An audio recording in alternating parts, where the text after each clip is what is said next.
The lights had been out at Mrs. Stephanie's house across the street for 2 days straight.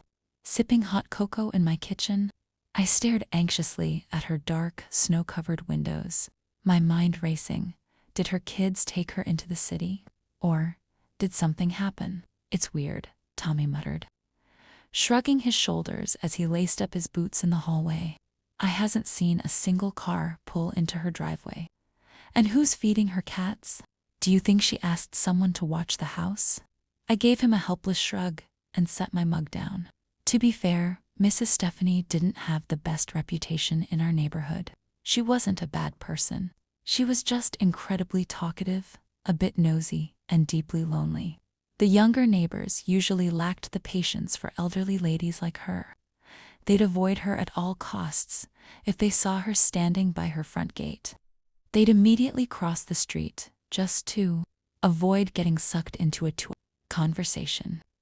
But since we lived right next door, she visited us often, sometimes to borrow sugar, sometimes to bring over apples from her backyard orchard, and she'd always end up telling us stories about the good old days. But now total silence, and not a single light on. Maybe I should go over and knock on her door, I said hesitantly. Go ahead, Tommy agreed.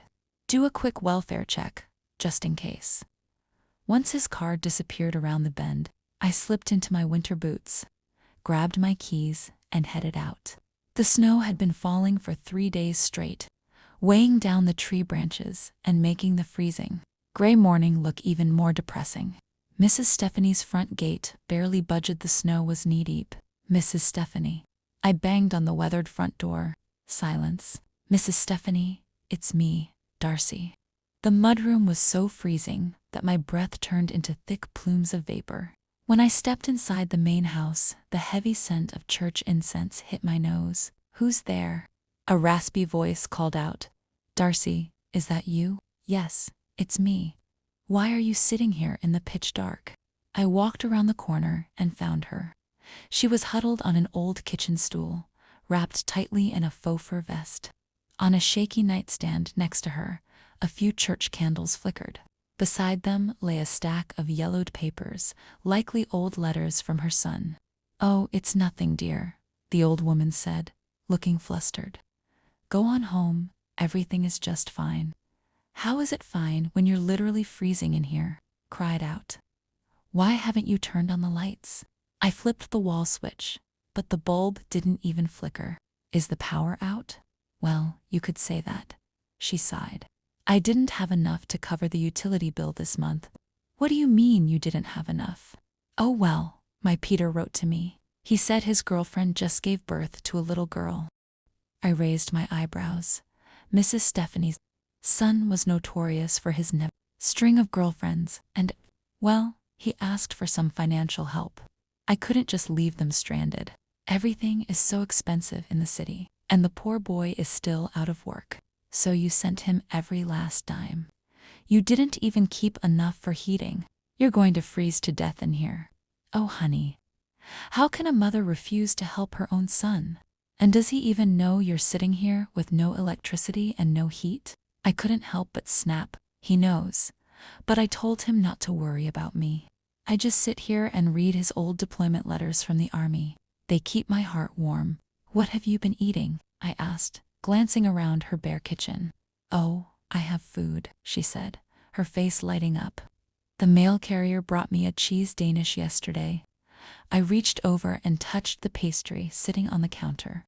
It was frozen solid. It's frozen, Mrs. Stephanie. We old folks don't mind.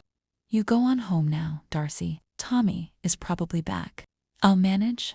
I've survived worse things than this in my life. I'll get through this too. But, if you could you buy a can of cat food for Mitzi? I'll pay you back as soon as my Social Security check comes in. I felt a sharp lump form in my throat. Your son is a deadbeat. The words slipped out before I could stop them. Leaving his own mother penniless in the dead of winter. Mrs. Stephanie just gave a quiet, resigned shrug. That evening, I packed a massive care package, some homemade gingerbread, 2 Tupperware containers of hot chicken and rice, a jar of pickled cabbage, and a bunch of candles. I warmed up some milk, wrapped everything in a thick towel to keep it hot, and carried it over to her place. When Tommy got home from work, he hauled over a bunch of our firewood and started up her fireplace. He wanted to leave her some cash, but I stopped him. We both knew she'd just wire it straight to that deadbeat son of hers. It's just heartbreaking to watch. As I was scooping some wet cat food onto a small saucer for Mitzi, she raised kids, and now none of them can be bothered to care. Yeah, I replied softly, looking out the window. But if she were truly unwanted by everyone, she wouldn't be around anymore. She's got us.